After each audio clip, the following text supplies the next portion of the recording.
May tahimik na sandali sa buhay halos ng bawat isa kung kailan iniisip nila, sinubukan ko na ang lahat at wala pa ring nangyari. Hindi ito sinasabi ng malakas. Isa itong kaisipang nasa loob lamang. At doon mismo sumusuko ang karamihan ng mga tao, hindi dahil hindi nila kaya, kundi dahil hindi sila naturuan na baguhin ang kanilang pamamaraan. Kung pakiramdam mo ay palagi kang nagpupursige ng higit pa kaysa sa iba at mas kakaunti ang nakukuha mong resulta, samahan mo ako hanggang sa dulo. Ang sasabihin ko ay maaaring hindi komportable, ngunit ito ang maaaring maging puntong magpapabago na hinintay mo sa buong buhay mo. Karamihan ng mga tao ay ginugugol ang kanilang buong buhay sa pagtatangkang baguhin ang kanilang mga resulta nang hindi sinusuri ang pagtingin nila sa kanilang sarili. At ito ay hindi nakikita, tahimik, halos hindi mo maramdaman. Maaari mo pang sabihin na gusto mo ng mas maraming pera, mas malaking kalayaan, mas payapang isip, ngunit kung sa kaibuturan mo ay nakikita mo ang sarili mo bilang isang taong palaging nahihirapan, palaging nagsusumikap, at hindi kailanman nakakarating sa gusto, yan mismo ang buhay na patuloy mong mararanasan. Ganoon ako nabuhay sa loob ng mahabang panahon. Nagtrabaho ako ng husto, gumising ng maaga, umuwi ng pagod, at gayunpaman, walang umunlad. Hindi ito kakulangan sa pagsisikap. Ito ay sobrang maling pagkondisyon. Ang pinakakaraniwang takot ng mga tao ay hindi ang mabigo sa unang pagkakataon. Ito ay ang muling mabigo. Ito ay ang sumubok, mag-asam, ma-excite, at pagkatapos ay maramdaman ang emosyonal na dagok kapag walang nagbago. Ilang beses mo nang naisip na subukan ko na ito dati. Tila walang pinsala ang pahayag na ito, ngunit sinisira nito ang mga posibilidad. Ibinabalik ka nito sa nakaraan, inuulit ang dating resulta sa bagong sitwasyon. Ipinapakita ng mga pag-aaral sa behavioral psychology na mas gusto ng utak ang nakasanayan kaysa sa positibo. Kahit masamang resulta ay tila mas ligtas kaysa sa hindi tiyak. Kaya naman maraming tao ang nananatili sa mga trabahong kinasusuklaman nila, sa nakakasakal na utang, at sa mga relasyong nakakaubos ng lakas. Malinaw kong natatandaan ang isang panahon sa buhay ko kung kailan wala akong inaasahan sa sarili ko. Gigising ako na tanggap ko na ang araw ay magiging katulad lang ng nakaraang araw.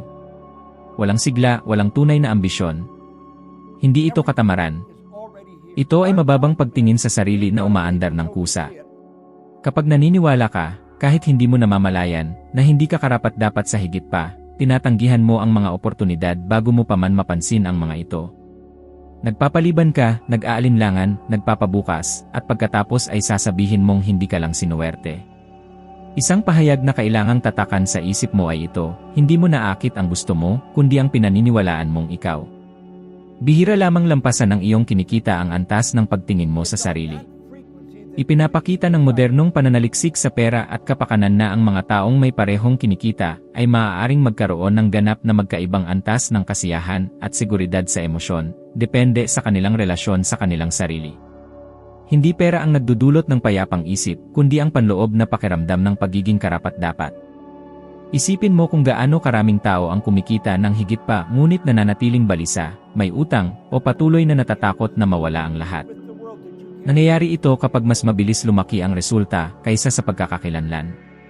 At totoo rin ang kabaligtaran, kapag nagbago muna ang pagkakakilanlan, susunod din ang mga resulta.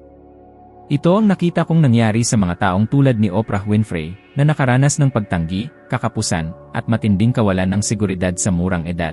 Ngunit nagpa siyang buuin muli ang kanyang panloob na imahe bago pa siya kilalanin ng mundo. Nang tumugon ang mundo, handa na siyang panindigan ito. Ngayon, magmuni-muni ng tapat, paano mo ilalarawan ang sarili mo kapag walang nakikinig? Nakikita mo ba ang sarili mo bilang isang taong palaging nakakahanap ng paraan o isang taong palaging nahihirapang mabuhay? Naniniwala ka ba na mahirap kitain ang pera o na tumutugon ito sa kalinawan at desisyon? Karamihan ng mga tao ay hindi kailanman humihinto para suriin ang mga kaisipang ito. At ang hindi sinusuri ay hindi maaaring baguhin. Narito ang katotohanan na halos walang nagsasabi sa iyo, hanggat sinusubukan mong baguhin ang buhay mo nang hindi binabago ang pagtingin mo sa sarili, ang lahat ay magiging pansamantalang pagsisikap lamang. Nagsisimula ang tunay na pagbabago kapag nagpasya kang tigilan ang pagkilala sa sarili mo sa nakaraan. Hindi ikaw ang iyong kasaysayan sa pinansyal. Hindi ikaw ang mga pagkakamaling nagawa mo. Hindi ikaw ang mga panahong sumubok ka at nabigo. Ikaw ang pinagpapasyahan mong panatilihin sa isip mo mula ngayon. Kapag nagbago ang pagtingin mo sa sarili, automatikong nagbabago ang iyong pag-ugali. Nagsisimula kang magsalita ng iba, kumikilos ng iba, pumipili ng iba. At tumutugon ang mundo ng naayon. Hindi sa pamamagitan ng salamangka, hindi sa pamamagitan ng swerte, kundi sa pamamagitan ng pagkakahanay. Hindi ka iniiwan ng pera. Hindi lang ito makahanap ng espasyo kung saan naniniwala pa rin ang isip na hindi ito malugod na tinatanggap. Sa loob ng maraming taon, naniwala ako na kung mas nagsisikap ako, mas gagantimpalaan ako ng buhay. Iyan ang isa sa pinakamalaking kasinungalingan na sinasabi ng lipunan. Ang pagsisikap sa kanyang sarili ay walang ginagarantiyahan kundi pagod. Kilala mo ba ang mga taong nagsisimulang magtrabaho ng maaga, nag-o-overtime, isinasakripisyo ang mga Sabado at Linggo, at nananatili pa ring umaabot lamang ang kita mula sweldo hanggang sweldo? Nangyayari ito dahil ang pagsisikap na walang direksyon ay nagpapalakas lamang ng dating gawi. Hindi ito lumilikha ng anumang bago. Karamihan ng mga tao ay nakondisyon na maniwala na ang pera ay nagmumula sa pawis, matinding sakripisyo, at patuloy na pagpupunyagi. Kaya't pumapasok sila sa siklo na ito na iniisip na kung mas naghihirap sila, mas karapat-dapat sila. Ngunit hindi tumutugon ang universo sa paghihirap, tumutugon ito sa kalinawan. Kapag hindi mo alam kung ano mismo ang gusto mo, anumang resulta ay tila katanggap-tanggap. At kapag anumang resulta ay katanggap-tanggap, ang pinakamababang antas ang nagiging pamantayan. Nakita ko ito mismo sa departamento ng bombero. Mga tapat, dedikado, masisipag na tao na ibinigay ang kanilang makakaya araw-araw, ngunit nanatili sa parehong lugar taon-taon. Hindi ito kakulangan sa karakter. Ito ay kakulangan sa pagkakahanay ng isip. Sila ay sobrang abala sa pagpatay ng mga panlabas na apoy at hindi kailanman huminto upang suriin ang panloob na apoy na lumalamon sa kanilang sariling mga inaasahan. May mahalagang punto ng datos sa mga pag-aaral ng produktibidad at personal na pananalapi. Ang mga taong may malinaw, nasusukat na layunin ay mas malaki ang kinikita sa kanilang buhay kaysa sa mga taong basta lang nagsisikap ng husto. Kailangan ng utak ng target. Kung walang target, ito ay tumutugon lamang. At ang mga nabubuhay sa pagtugon sa buhay ay palaging nahuhuli, palaging nagmamadali, palaging sinusubukang habulin ang isang bagay na hindi kailanman tumitigil. Nang ma-realize ko ito, isang bagay ang radikal na nagbago. Hindi ko kailangan magtrabaho ng mas mahabang oras. Kailangan kong gumawa ng mas mahuhusay na desisyon. Kailangan kong itigil ang pagkalito sa pagkilos at pag-unlad. Mula sa sandaling sinimulan kong tukuyin ng eksakto kung gaano kalaki ang gusto kong kitain, kung paano ko gustong mamuhay, at anong uri ng tao ang kailangan kong maging upang mapanatili iyon, nagbago ang laro. Nagkaroon ng layunin ang pagsisikap. At ang pagsisikap na may layunin ay nagpaparami ng resulta. Kung may saysay ang sinasabi ko sa ngayon, huminto ka saglit at pindutin ang like button. At mag-subscribe sa channel. Ito ay tila maliit, ngunit ang kilos na ito ay nagpapanatili sa nilalamang ito na buhay, umaabot sa mga taong pagod na sa pagsubok ng hindi nauunawaan kung bakit walang nagbabago. Bawat subscription ay nakakatulong sa channel na ito na magpatuloy sa paghahatid ng mga mensahe na hindi pa naririnig ng karamihan. Maraming tao ang kumikita ng pera at pagkatapos ay nawawala ang lahat dahil hindi kailanman nabuo ang istrukturang mental upang mapanatili ito. Malinaw na ipinapakita ito ng mga kaso tulad ni Mike Tyson. Kumita siya ng milyon-milyong dolyar, ngunit kulang sa panloob na kontrol, emosyonal na kalinawan, o disiplinang mental upang mapanatili ito. Mas mabilis dumating ang pera kaysa sa paglago ng kanyang kamalayan. At kapag nangyari iyon, ang pera ay umaalis din ng kasing bilis ng pagdating nito. Totoo rin ang kabaligtaran. Kapag lumaki muna ang isip, nakakahanap ang pera ng matibay na pundasyon. Ipinapakita ng pananaliksik sa kapakanan na ang mga taong may mas malakas ang pakiramdam ng panloob na kontrol ay gumagawa ng mas makatuwirang desisyon sa pananalapi, kahit sa ilalim ng presyon. Hindi sila nagpapanik, hindi nagsasabotahe ng sarili, at hindi gumagawa ng pabigla-biglang desisyon para lang mapawi ang panandaliang emosyon. Narito ang isang simple at makapangyarihang katotohanan, hindi ka ginagantimpalaan sa kung gaano ka kasipag sumubok, kundi sa halaga na natutunan mong likhain at panatilihin. Kapag naunawaan mo ito, titigil kang ipagmalaki ang iyong pagod at magsisimulang ipagmalaki ang iyong kalinawan. Titigil kang magsabi, ginagawa ko ang lahat, at magsisimulang magsabi, alam ko mismo ang aking itinatayo. Ang pagsisikap na walang direksyon ay nagpapanatili sa iyong abala. Ang direksyon na walang pagsisikap ay panaginip lang. Ngunit kapag nagtagpo ang dalawa, bumibilis ang buhay sa paraang tila swerte sa paningin ng iba. Hindi ito swerte. Ito ay pagkakahanay. At nagsisimula ang pagkakahanay kapag nagpasya kang tigilan ang pakikipaglaban sa buhay at simulan itong pakisamahan. May isang tiyak na sandali kung kailan nagsimulang magbago ang lahat at hindi ito komportable. Pagod na ako sa pakiramdam na maliit, pagod na sa pagtanggap ng anumang bagay bilang tadhana. Naaalala ko na nakaupo ako ng mag-isa, pagkatapos ng isa pang ordinaryong araw, at napagtanto kong walang magbabago kung patuloy akong mag-isip sa parehong paraan. Wala akong pera, walang diploma, walang garantya. Ang meron ako ay isang tahimik na desisyon na tigilan ang pagtingin sa sarili bilang isang taong limitado ng sitwasyon. Sinimulan kong gawin ang isang bagay na simple, halos katawa-tawa sa paningin ng iba. Bago matulog, nilalarawan ko ang sarili kong namumuhay ng iba.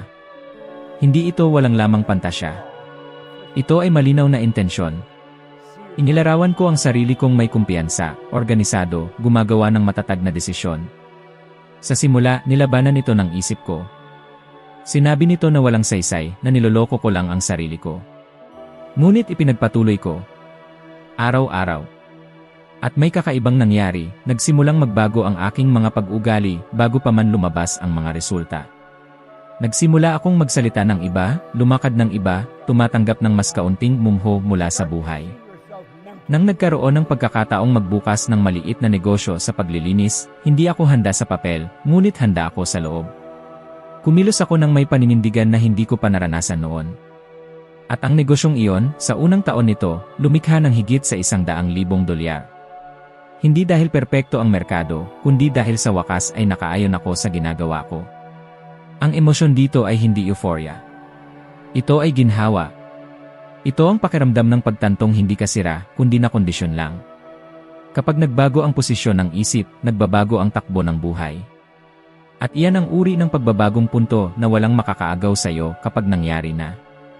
Lahat ng ito ay nagiging totoo lamang kapag isinama mo ito sa iyong pang-araw-araw na buhay. Walang silbi ang intindihin ito at patuloy na mamuhay sa parehong paraan. Obserbahan mo kung paano mo sinisimulan ang iyong araw. Karamihan ng mga tao ay gumigising na balisa, inuulit ang mga problema bago pa man bumangon sa kama. Ito ay nagpuprogram sa utak para sa survival, hindi sa paglikha. Ipinapakita ng pananaliksik hinggil sa emosyon at paggawa ng desisyon na ang pagkabalisa ay nakakabawas sa kakayahang makakita ng mga oportunidad at nagpapataas ng paggawa ng biglaang desisyon, lalo na pagdating sa pera. Kung gusto mong baguhin ito, kailangan mong magtatag ng bagong mga gawi sa pag-isip. Bago matulog, isulat ng detalyado kung magkano ang nais mong kitain at kung paano mo nakikita ang sarili mong nararamdaman habang isinasabuhay ang realidad na iyon. Huwag lang basta sumulat. Damhin mo. Tumutugon ang utak sa paulit-ulit na emosyon. Ibinubunyag ng mga pag-aaral sa neuroplasticity na ang mga imaheng mental na inuulit ng may damdamin ay bumubuo ng bagong mga neural pathway. Ito ang simula kung paano lumuluwag ang kapit ng mga lumang pattern. Sa buong maghapon, bigyang pansin ang iyong pananalita. Ang mga parirala tulad ng hindi iyan para sa akin o mahirap kumita ng pera ay tila walang pinsala, ngunit hinuhubog nito ang maliliit na desisyon na, kapag naipon, ay bumubuo sa buong buhay mo.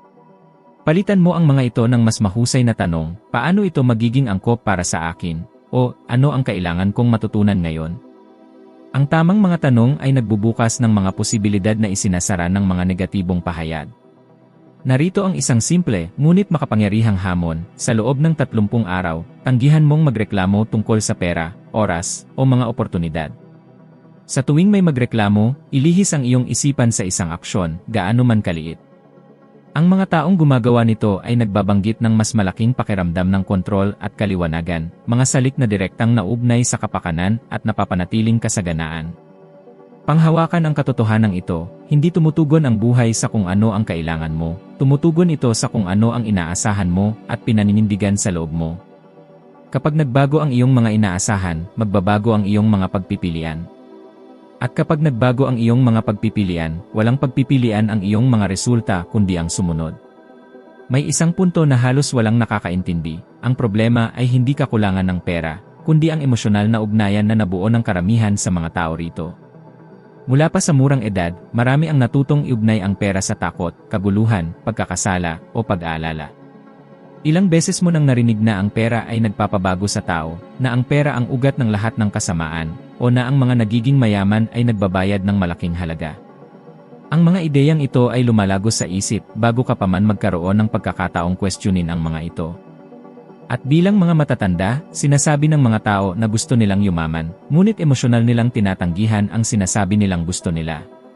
Nakita ko na itong nangyari ng hindi mabilang na beses. Lalapitan ng mga tao ang magagandang oportunidad at pagkatapos, bigla na lang, ipagpapaliban ang mga desisyon, gagawa ng halatang pagkakamali, o basta na lang susuko. Hindi ito kakulangan ng kakayahan. Ito ay panloob na pagkailang.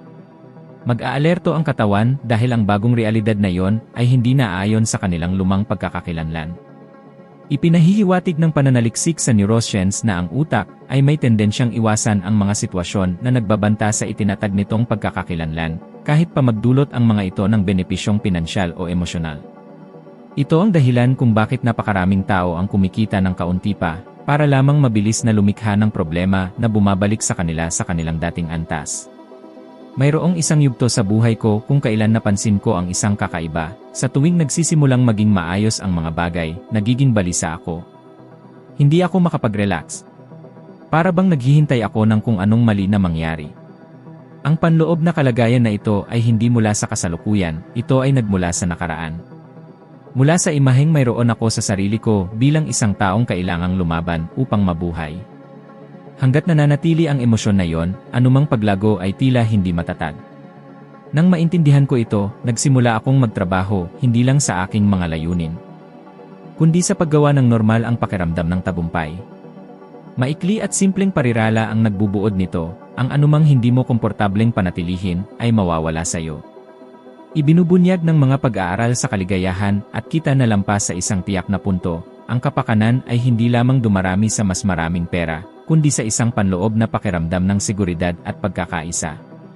Ang mga taong may emosyonal na di pagkakaisa ay gumagastos upang mapawi ang tensyon, gumagawa ng padalos-dalos na desisyon, at nalilito ang panandaliang kasiyahan sa pamatagalang kaganapan.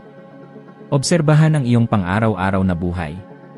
Nakakaramdam ka ba ng pagkakasala kapag gumagastos ka para sa iyong sarili? Nakakaramdam ka ba ng pagkabalisa kapag nagtitipid ng pera? Nakakaramdam ka ba ng takot kapag iniisip mong kumita ng higit pa sa mga nasa paligid mo? Ang mga emosyong ito ay malinaw na palatandaan ng panloob na salungatan. Hanggat nananatili ang mga ito, ang kasaganaan ay magiging hindi matatag. Kapag nalutas mo ang salungatan na ito, ang pera ay titigil na maging problema at magiging isang kasangkapan. Narito ang isang simple, ngunit lubhang nagbabagong buhay na ehersisyo. Sa loob ng 7 araw, sa tuwing lilitaw ang paksa ng pera sa iyong isip, huminto ka sa loob at obserbahan ang emosyon na lumilitaw bago pa man matapos ang pag-isip. Huwag mag-analisa, huwag humusga, huwag subukang iwasto. Pansinin lamang. Pagkabalisa, takot, tensyon, pag-asa, pagkakasala, o maging isang bahagyang pagkailang, anuman ang lumitaw ang pinakamahalagang impormasyon. Ang ehersisyo na ito ay hindi tungkol sa pagbabago ng iniisip, kundi tungkol sa paghahayag ng pattern na nauuna rito. Dahil ang bawat pag-isip tungkol sa pera ay nagmumula sa isang emosyon na naitatag na. Kapag naging aware ka sa emosyon na ito, ikaw ay sumasagabal sa autopilot na nagdidikta ng iyong mga desisyon sa loob ng maraming taon. Ang simple, pare-parehong pagmamasid ay nagsisimulang magpahina sa mga lumang pattern na dati ay kumikilos ng hindi nakikita. Sa paglipas ng mga araw, may kakaibang nangyayari, humihinto ka sa otomatikong pagtugon. Nawawala ang kapangyarihan ng emosyon, ang pag-iisip ay nahihiwalay sa takot, at lumalawak ang pagitan ng stimulus at tugon.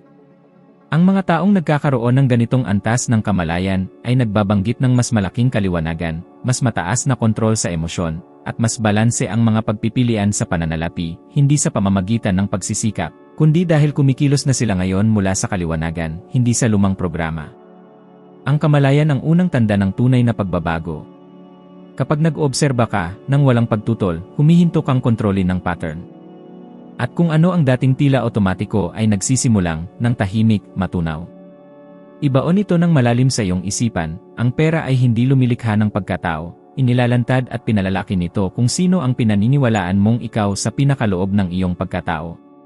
Kapag ang iyong panloob na pagkakakilanlan ay naayon sa paglago, pagiging karapat-dapat, at responsibilidad, ang pera ay dumadaloy ng natural at nakakahanap ng lugar upang manatili. Pinamamahalaan ito ng may kaliwanagan, ginagamit ng may layunin, at dumarami ng may kamalayan. Ngunit kapag may panloob na salungatan, pagkakasala, o takot tungkol sa kasaganaan, ang pera ay pumapasok na parang estranghero at mabilis na umaalis, na parang hindi ito kailanman nabibilang doon. Walang panlabas na maaaring mapanatili kapag ang panloob ay nasa digmaan. Maaari kang makamit ang isang bagay sa pamamagitan ng pagsisikap, swerte, o pagkakataon, ngunit walang nagtatagal kapag ang iyong pagkakakilanlan ay gumagana pa rin sa survival mode. Hanggat nakikita mo ang sarili mo bilang isang taong lumalaban lamang sa buhay, anumang kasaganaan ay lilitaw na marupok, pansamantala, handang maglaho. Hindi dahil hindi matatag ang mundo, kundi dahil, sa loob mo, hindi mo pa ninanormalize ang tagumpay bilang isang bagay na natural para sa'yo. Bago mo mabago ang mga resulta, kailangan mong ayusin ang iyong panloob na relasyon. Doon nagsisimula ang lahat. Kapag huminto ka sa pakiramdam na naiiba sa paglago, kapag huminto ka sa pakiramdam ng pagkakasala sa pag-unlad, kapag ang tagumpay ay hindi na tila sobrang laki para sa kung sino ang pinaniniwalaan mong ikaw, may malalim na muling pag-aayos na nangyayari. Ang kasaganaan ay hindi humihingi ng patuloy na pakikibaka, dumadaloy ito kung saan may pagkakaisa sa pagitan ng pagkakakilanlan, kaisipan, at aksyon. Ang panlabas na mundo ay tumutugon ng may ganap na katumpakan sa imaheng hawak mo sa iyong sarili. Hindi ito tumutugon sa mga pagnanais na inuulit mo ng walang laman, o sa mga walang saysay na pahayag na sinasabi mo dahil sa ugali lamang. Tumutugon ang buhay sa pagkakakilanlan na tinatanggap mo bilang katotohanan. Baguhin mo kung sino ang pinaniniwalaan mong ikaw at bababa ang pagsisikap. Dahil kapag nakahanap ng kapayapaan ang panloob, ang panlabas ay nagkakasundo, halos nang walang pagtutol. Kung ito ay nakatimo sa iyong puso o isipan sa anumang antas, huwag mong palampasin. Isipin ang isang partikular na tao na sumusubok, nagsisikap, ngunit laging tila bumabangga sa parehong pader, at ibahagi ang video na ito sa taong iyon ngayon. Minsan, ang isang mensahe sa tamang oras ay nagbabago kung paano tinitingnan ng isang tao ang kanyang sariling buhay. Salamat sa iyong pagiging narito, sa paglaan ng iyong oras at atensyon. Magpapatuloy ako kasama mo at inaasahan kong makita ka sa susunod na video.